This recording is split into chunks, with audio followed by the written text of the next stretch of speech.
The sun was high in the sky and it was very hot.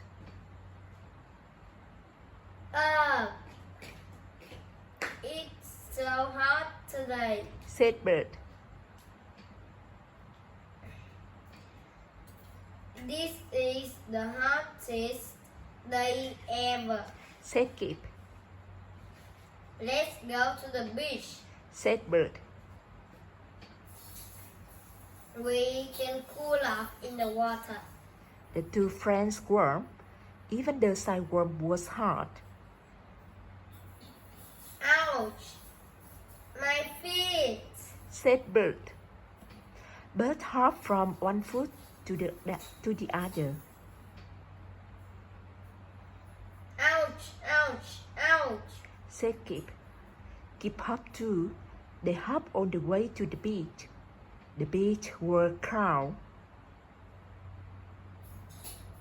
Look at all these feet. Said Bird. I can't see the ocean. Said Kip. Bird and Kip walked through the crowd. Then they saw the water. The waves were too big for a small bird, and they were too big for a chipmunk. We can't go in the water. Said Kip. How are we going to cool off?